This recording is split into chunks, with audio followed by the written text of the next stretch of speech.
बिस्मिल्लाहिर्रहमानिर्रहीम। अस्सलाम वालेकुम स्टूडेंट्स।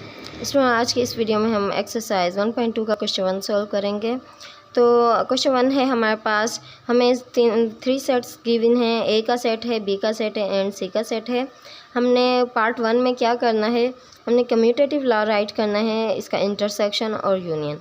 तो कम्यूटेटिव लॉ जो है हमारे पास हमारे बुक के प्रीवियस पेज पे हमारे पास है, ये रहा हमारे पास commutative law union and intersection. तो वो क्या कह रहा है कि अगर हमारे पास ए यूनियन बी हो वो बराबर होगा बी यूनियन ए के, और अगर इंटरसेक्शन में देखा जाए तो हमारे पास ए इंटरसेक्शन बी होगा वो बराबर होगा बी इंटरसेक्शन ए में। तो इसको हम सॉल्व करके देखते हैं। अब हम करेंगे इसको सॉल्व, तो हम सेट वही यूज़ करेंगे जो क्वेश्चन में हमारे पास गिवन है। ए का जो सेट है हमारे पास वो है 1 2 3 4 5, ठीक है। बीच में हम यूनियन का साइन लगाएंगे। अब बी है हमारे पास तो हम बी का सेट लिखेंगे। बी जो है हमारे पास क्या है 1 3 5 7, ठीक है। 3 5 एंड 7 ये हमारे पास ए का सेट है, ये हमारे पास बी का सेट है। बीच में हमने क्या करना है, यूनियन करना है। यूनियन का क्या मतलब होता है, हमने तरतीब देनी होती है, सेटअप करके लिखना होता है। यानी कि जैसे अगर 1 2 है, इसमें काउंटिंग है, तो हमने काउंटिंग में जैसे हमारे पास नेचुरल काउंटिंग है हमारे पास 1 2 3 4 5 6 7, उसके हिसाब से हमने उसको तरतीब देनी होती है। अब यहाँ पे हमने कैसे तरतीब देनी है, लेकिन जो लिखना वही है जो इनमें मौजूद है, ठीक है।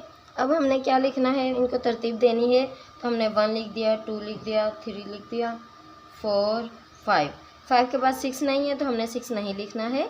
7 है तो हमने 7 लिख देना है। ये हमने तरतीब दे दी इन दोनों के जो एलिमेंट हैं उनको। अब इसी तरीके से हमने बी यूनियन ए करना है। तो हमारे पास सेट बी जो है हमारे पास क्वेश्चन 1 में मौजूद है।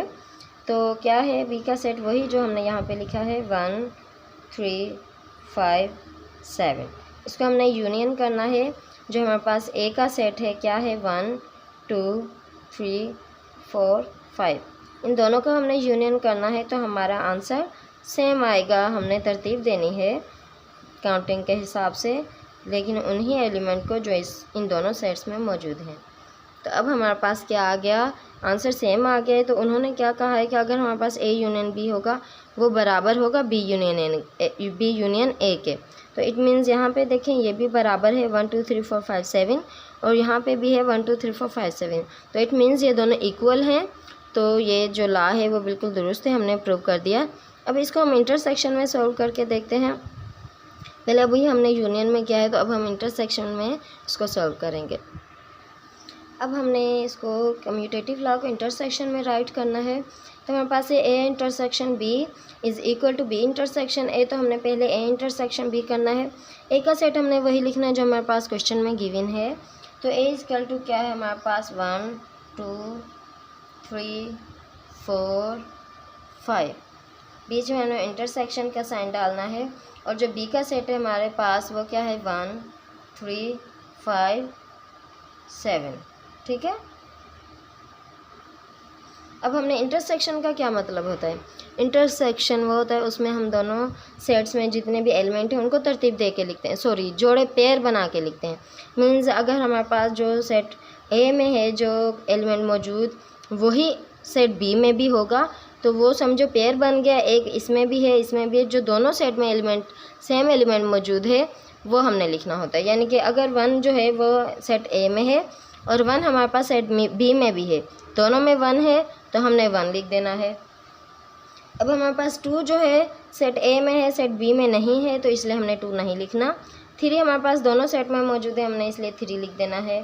फिर हमारे पास 4 जो है वो दोनों सेट में मौजूद नहीं है, इसलिए हमने 4 नहीं लिखना। हमारे पास 5 जो है दोनों सेट में मौजूद है, हमने 5 लिख देना है। अब यहाँ पे 7 नहीं है तो यहाँ पे 7 है तो हमने 7 नहीं लिखना है। हमने वो एलिमेंट लिखना होता है जो दोनों में सेम हो, ठीक है। अब हम इसी तरीके से बी इंटरसेक्शन ए करेंगे। तो बी का जो हमारे पास सेट है वो है हमारे पास 1 3 5 7, ठीक है। बीच में हमने इंटरसेक्शन का साइन डालना होता है। और हमारे पास जो सेट ए है 1 2 3 4 5।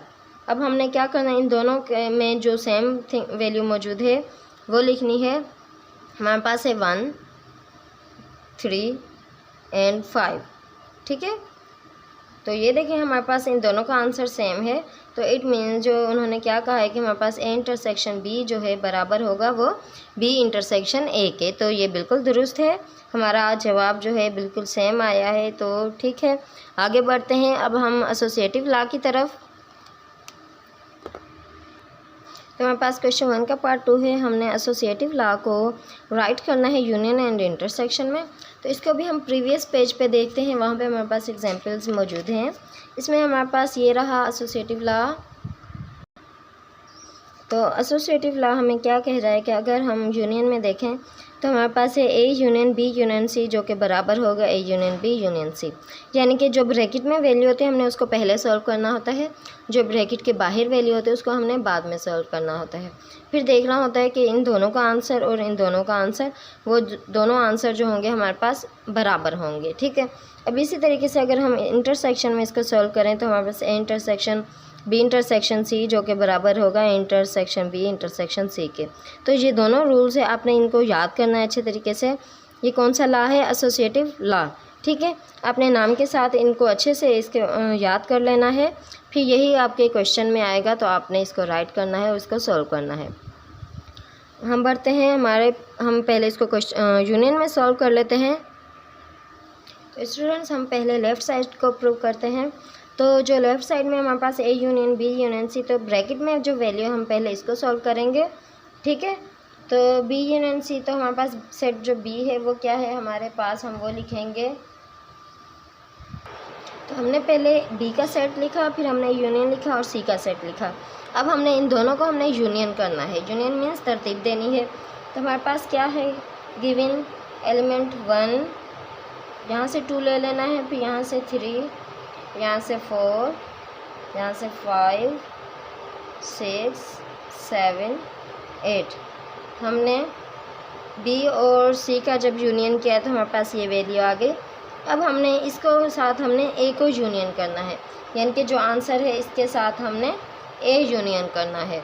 हमने क्या करना है, ए का सेट लिखना है हमारे पास जो गिवन है, जो हमारे पास क्वेश्चन में गिवन था, ए का सेट हमने वो लिखा।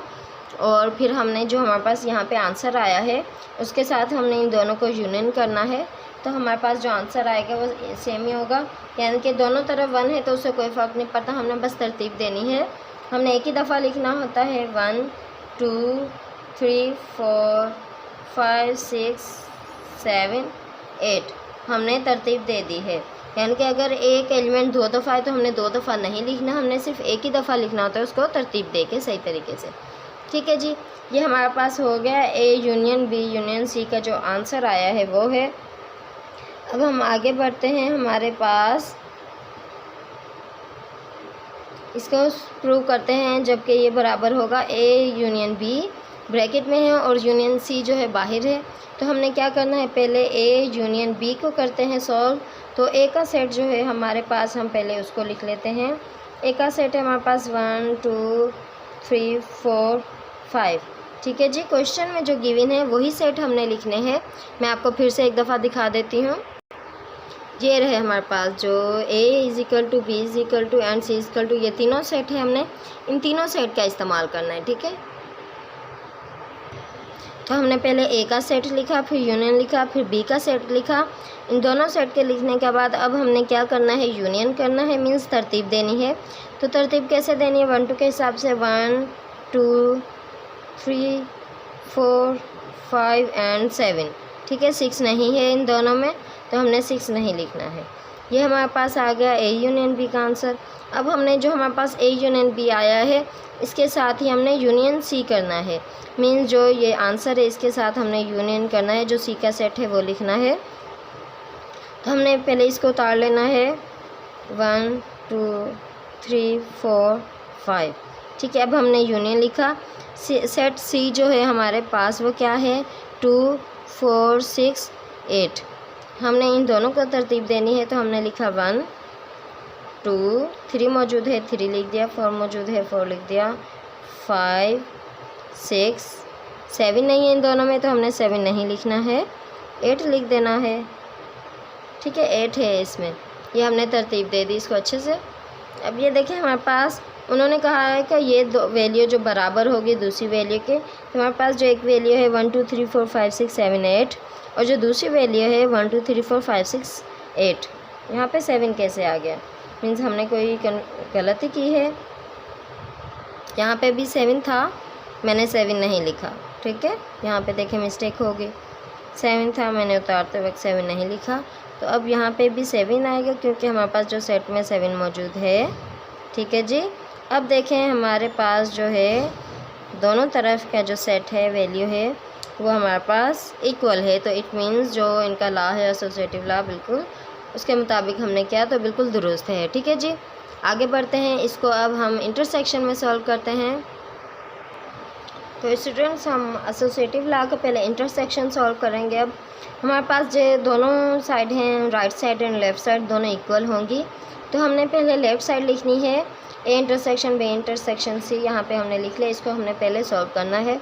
तो हमने सेट ए लिखना ये बाद में करना है, पहले जो ब्रैकेट में हमने वो सॉल्व करना है। तो हमारे पास है बी इंटरसेक्शन सी, पहले हम इसको सॉल्व करेंगे। तो बी का सेट जो है हमारे पास वो लिखेंगे 1 3 5 7, ठीक है।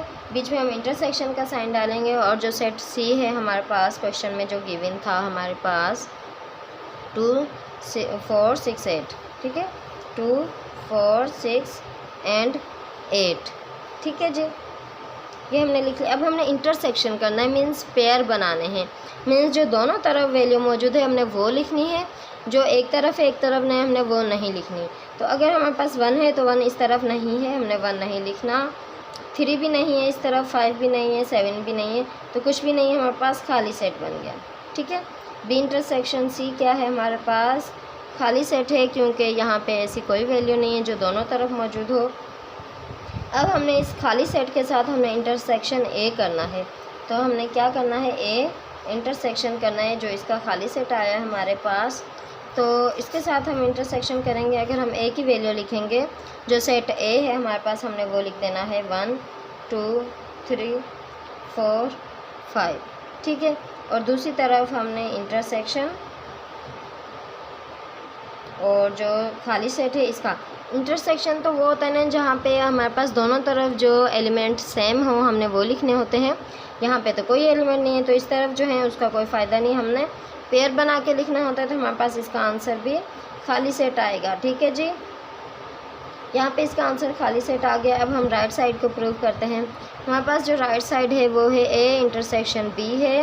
पहले हम इसको सॉल्व करेंगे जो ब्रैकेट में है। तो हमारे पास सेट ए मौजूद है 1 2 3 4 5, इसको हमने इंटरसेक्शन करना है सेट बी के साथ। तो सेट बी है हमारे पास 1 3 5 7, तो हमने इन दोनों के इंटरसेक्शन किया तो हमारे पास दोनों तरफ 1 मौजूद है, हमने 1 लिख दिया। दोनों तरफ 3 मौजूद है, हमने 3 लिख दिया। दोनों तरफ 5 मौजूद है, हमने 5 लिख दिया।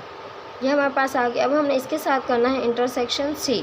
इंटरसेक्शन सी, तो सी की वैल्यू हमारे पास हमने वो लिखनी है। फिर हम इसको उतार लेते हैं 1 3 5, ठीक है। इंटरसेक्शन जो सी की वैल्यू गिवन है हमारे पास क्वेश्चन में वो क्या है, कौन सा सेट है हमारे पास 2 4 6 8, ठीक है जी। 2 4 6 8 जो हमारे पास सेट सी गिवन है हमने वो लिख लिया।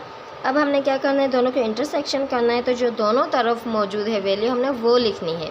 हमारे पास यहाँ पे दोनों तरफ कोई भी वैल्यू ऐसी नहीं कि जो इसका जो एलिमेंट है वो इसमें मौजूद नहीं है, जो सी का एलिमेंट है वो इसमें मौजूद नहीं है। तो दोनों तरफ सेम वैल्यू नहीं है तो हमारे पास क्या आएगा, खाली सेट आएगा। तो दोनों तरफ खाली सेट आ गए तो हमने प्रूव कर दिया इसको ये खाली सेट है। तो स्टूडेंट्स हमने प्रूव कर दिया है कि दोनों साइड इक्वल हैं। तो जी स्टूडेंट्स इसका पार्ट 3 एंड 4 इंशाल्लाह ताला हम नेक्स्ट वीडियो में सॉल्व करेंगे। फिर मिलेंगे अगली वीडियो में। अपना बहुत सारा ख्याल रखना। अल्लाह हाफिज़, टेक केयर।